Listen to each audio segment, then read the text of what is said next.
بسم اللہ الرحمن الرحیم۔ ساتواں اصول، اپنے بچوں کو ادب و آداب سکھائے جائیں، لیکن سکھائے گا کون؟ جس کو ادب و آداب آتے ہوں گے۔ جب باپ سو کر اٹھے گا تو اٹھتے ہی اگر وہ اپنے چہرے پہ 3 مرتبہ ہاتھ پھیرتا اور کہتا الحمدللہ الذی احیانا بعد ما اماتنا والیہ النشور، بچہ سنے گا تو پڑھے گا۔ جب اس کو پتہ ہی نہیں ہے تو بچہ کیسے پڑھے گا؟ آپ کیوں نہیں یہ کرتے؟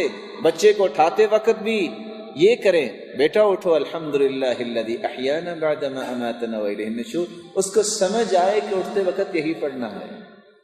سوتے وقت اللہم قنی عذابک یوم تبعث عبادک، سوتے وقت، اٹھتے وقت، مسجد داخل ہوتے وقت، نکلتے وقت، کسی کو ملتے وقت السلام علیکم، مسکرا کر ملنا۔ جو باپ کو دیکھے گا، جب باپ ملے گا ہاتھ بند کر کے تو بیٹا کیسے ملے گا؟ جب باپ ملے گا 2 انگلیاں کر کے تو بیٹا کیسے ملے گا؟ آداب اسلامیہ کی کتاب نہیں ہے، اسے سلف کہا کرتے تھے اس کی کتاب نہیں پڑھاتے، اس سے انسان کی عقل پڑھتے ہیں اور اس کو پڑھاتے ہیں، اس کا امتحان نہیں ہوتا۔ ہم نے تو آج کتابیں بنا لی نا، اس لیے کہ ہمیں رٹا لگانا ہوتا اور بھلا دینا ہوتا نمبر لینے کے بعد۔ ادب و آداب کی کتاب نہیں ہے، ادب و آداب کی کتاب اصل انسان خود ہوتا ہے، انسان خود ادب و آداب کی کتاب ہوتا ہے۔ اس لیے سلف صالحین کہا کرتے تھے علم سے زیادہ اہمیت ادب و آداب کی ہے۔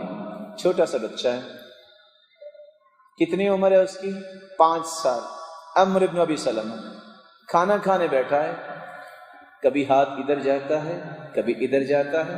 وہ خود بیان کرتے ہیں ان یدی تطیش فی الصحفہ، میرا ہاتھ کبھی ادھر جاتا۔ تو آپ صلی اللہ علیہ وسلم نے ایک مرتبہ مجھے کہا، فرمایا بیٹا کل بیمینک، کل مما یلیک، سم اللہ، بلکہ فرمایا ادنو یا غلام کما فی روایت اخری، بیٹا کھانے کے قریب ہو کے بیٹھ جائیے۔ کل بھی بسم اللہ، بیٹا بسم اللہ پڑھ کے کھاؤ۔ کل بھی یمینک، بیٹا دائیں ہاتھ سے کھاؤ۔ کل مما یلیک، بیٹا اپنے سامنے سے کھاؤ، کسی کے سامنے ہاتھ نہیں لے جانا۔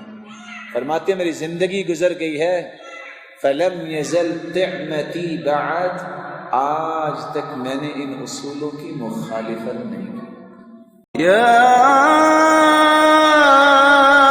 ایھا الانسان ما غرک بربک الکریم۔